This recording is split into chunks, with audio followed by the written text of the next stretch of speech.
বাংলাদেশের আকাশে পবিত্র রমজান মাসের চাঁদ দেখা গেছে। রবিবার শুরু হচ্ছে সিয়াম সাধনা। শনিবার সন্ধ্যায় জাতীয় মসজিদ বাইতুল মোকাররমের সভাকক্ষে ধর্ম বিষয়ক মন্ত্রণালয়ের উপদেষ্টা আফম খালিদ হোসেনের সভাপতিত্বে জাতীয় চাঁদ দেখা কমিটির সভায় এ সিদ্ধান্ত হয়। চাঁদ দেখা যাওয়ায় আজ রাতেই তারাবির নামাজ পড়বেন ধর্মপ্রাণ মুসল্লিরা। রাতে সেহরি খেয়ে রবিবার থেকে রোজা রাখবেন তারা। মুসলমানদের কাছে রমজান পবিত্র মাস। এই এক মাস সংযম সাধনার পর ঈদ উল ফিতর উদযাপন করেন ধর্মপ্রাণ মুসলমানরা। এদিকে শুক্রবার সন্ধ্যায় চাঁদ দেখা যাওয়ায় সৌদি আরব সহ মধ্যপ্রাচ্যে রোজা পালিত হচ্ছে শনিবার থেকেই।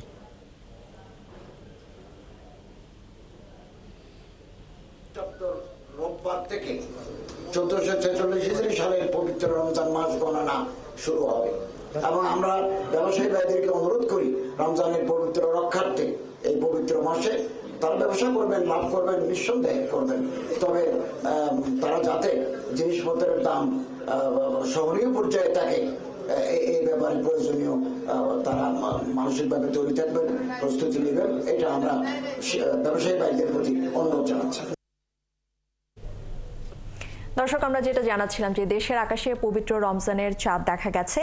কাল থেকে শুরু হচ্ছে রোজা। সন্ধ্যায় চাঁদ দেখার পর ব্রিফিং করেছে ইসলামী ফাউন্ডেশনের চাঁদ দেখা কমিটি। আমরা এই মুহূর্তে আমাদের সহকর্মী সৈকত সাদিক আছেন, আমরা সরাসরি চলে যাচ্ছি তার কাছে বিস্তারিত জানতে। সাদিক, একটু জানাবেন ঠিক দেশের কোন কোন স্থান থেকে রমজানের চাঁদ দেখা গেছে আর এ বিষয়ে ব্রিফিং করেছে ইসলামী ফাউন্ডেশনের চাঁদ দেখা কমিটি। তো ব্রিফিং এর কি কি তথ্য এসেছে একটু জানাবেন আমাদের।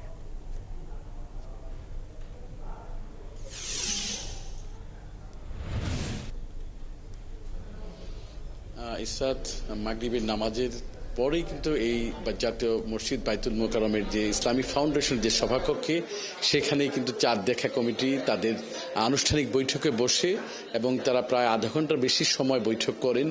আর বৈঠকের পরে মাননীয় ধর্ম উপদেষ্টা আফম খালিদ হোসেন, যিনি চাঁদ দেখা কমিটির প্রধান ছিলেন, তিনি জানিয়েছেন যে আজকে চট্টগ্রাম শহর সারা দেশে চাঁদ দেখা গিয়েছে এবং এর প্রেক্ষিতে আগামীকাল থেকে শুরু হচ্ছে পবিত্র মাহে রমজান।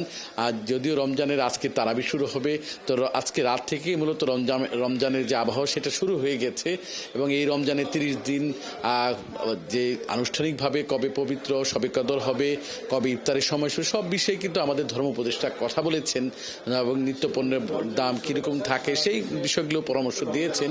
তাতে আধ ঘন্টার যে বৈঠক, সেই বৈঠকে কিন্তু একজন সদস্য যিনি ছিলেন চট্টগ্রাম ইউনিভার্সিটির ডক্টর মোহাম্মদ শহীদুল ইসলাম, তিনি এখন আমাদের সাথে যোগ দেবেন। তিনি বৈঠকে ছিলেন, তার সাথে একটু জানতে চাইব আজকের বৈঠকে কি সব বিষয়ে।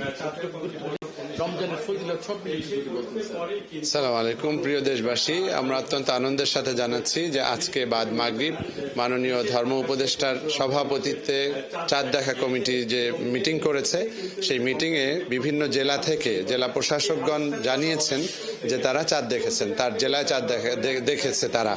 তো সেই পরিপ্রেক্ষিতে অফিসিয়ালি তিনি সাংবাদিকদেরকে ব্রিফ করেছেন এবং জানিয়েছেন যে আগামীকাল থেকে পবিত্র রমজানের প্রথম তারিখ একদিন শুরু হয়ে যাবে, অর্থাৎ আজকেই তারাবি পড়া শুরু হবে। এবং একই পরিপ্রেক্ষিতে জানিয়েছেন যে 27শে রমজান হবে হচ্ছে আমাদের 27শে মার্চ দিবাগত রাতে, 27শে মার্চ দিবাগত রাতে লাইলাতুল কদর অনুষ্ঠিত হবে।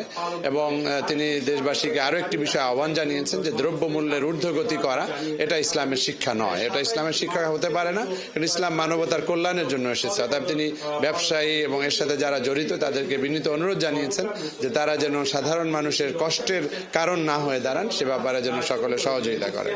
আপনি রমজানের ফজিলতের ব্যাপারে জিজ্ঞাসা করেছেন, রমজান কেন এসেছে, আল্লাহ তাআলা স্পষ্টভাবেই বলেছেন যে লাআল্লাকুম তাত্তাকুন, যাতে তোমরা রোজা রেখে যেন তাকওয়া অর্জন করতে পারো। অন্য আয়াতে আল্লাহ তাআলা বলেছেন যে এই রমজানে পবিত্র কোরআন নাজিল হয়েছে, তাহলে এই রমজানে আমরা পবিত্র কোরআন তেলাওয়াত করব, কোরআন বোঝার চেষ্টা করব, কোরআন অনুসারে আমল করব। আরো অনেকগুলো বিষয় এর সাথে জড়িত। আমরা তাহাজ্জুদ পড়ব, আমরা কিয়ামুল লাইল করব, আমরা যথাযথভাবে ভাবে রোজা রেখে আমাদের আত্মাকে বিশেষ করে কুড়িপুকে পুরে সারখার করতে হবে। কারণ রমাদান শব্দের অর্থ হচ্ছে সারখার করে দেওয়া, পুরে জ্বলে ভস্মীভূত করা। কি জ্বালাবো? আমার পাপকে জ্বালাবো, আমার কুড়িপুকে জ্বালিয়ে দেব। এই বিষয়গুলো আমাদের মনে রাখতে হবে। আরেকটি বিষয় মনে করা দরকার, সেটা হচ্ছে এই যে না খেয়ে থাকছি, এর ভিতরে একটা ট্রেনিং রয়েছে, একটা হিকমত রয়েছে। আল্লাহ তাআলা এটা আমাদের জন্য রেখেছেন এই কারণে, যাতে করে গরিব দুঃখী যারা খেতে পায় না, যারা পানি পায় না, আহার পায় না, তাদের কষ্টটা আমি অনুভব করি। আমরা যদি এটা কষ্ট অনুভব করতে না পারি, তাহলে তো এই যে ইসলাম সাম্য বা মানুষের যে অধিকারের প্রশ্ন, মানুষের প্রতি সহানুভূতি, সেটা ফুটে উঠবে না। তো সেই কারণে রমজানের অন্যতম আর একটা শিক্ষা হচ্ছে গরিব মানুষকে দয়া করা, দারিদ্র্য বিমোচনে এগিয়ে যাওয়া, অসহায় মানুষের পাশে দাঁড়ানো, যাদের ইফতারের প্রয়োজন তাকে ইফতার খাওয়ানো। বলা হয়েছে কাউকে যদি আমি ইফতার করাই, রোজাদারের সমপরিমাণ সওয়াব পাবেন। চিন্তা করেন যে একটা খেজুর খাওয়াবেন আর পুরো রোজা রাখার সওয়াব আপনি পেয়ে যাচ্ছেন। এর কারণই হচ্ছে যে ইসলাম চায় মানুষের অধিকার প্রতিষ্ঠিত হোক, অসহায় মানুষের মুখে হাসি ফুটুক। আর একটা সর্বশেষ যে কথাটি বলতে চাই, যে আমরা রমজানের পরে যে ঈদ পাই, ঈদটা কিসের জন্য, কার জন্য? ঈদ হচ্ছে যে আল্লাহ তাআলার থেকে ক্ষমার ঘোষণা পাবে। কারণ রমজান হচ্ছে রহমতের মাস, ক্ষমা পাওয়ার মাস, জাহান্নামের আগুন থেকে মুক্তি পাওয়ার মাস। আমি যদি মুক্তি পাই তখনই আমার জন্য ঈদ। অতএব আমি দেশবাসীকে অনুরোধ জানাবো যে আমরা এই রমজান পালন করব, ঠিক আছে, আমরা ঈদের কেনাকাটা করব, ঠিক আছে, নিয়াতটা শুদ্ধ করি, গরিবের পাশে দাঁড়াই এবং মানবতার কল্যাণে কাজ করি, তাহলে আমাদের এই সাধনা সফল হবে। ইরশাদ, শুনছিলেন যে ডক্টর মোহাম্মদ শহীদুল ইসলাম তিনি বলছিলেন যে রমজানের ফজিলত, তো সব বিষয়ে তিনি জানালেন যে প্রায় 8 ঘন্টার বৈঠকে কি হয়েছে, কালকে কখন রমজানের সেহরি শুরু হবে, ইফতারের সময়, সব মিলে এই হচ্ছে আজকে ডক্টর খালিদ হোসেন ধর্ম উপদেষ্টা তিনি যা জানিয়েছিলেন এবং রমজানের ফজিলত সেটা। সৈকত সাদিক, আপনাকে অসংখ্য ধন্যবাদ আমাদের সাথে যুক্ত হবার জন্য। দর্শক, ইসলামী ফাউন্ডেশনের চাঁদ দেখা কমিটির ব্রিফিং বিষয়ে আমাদেরকে জানাচ্ছিলেন আমাদের সহকর্মী সৈকত সাদিক।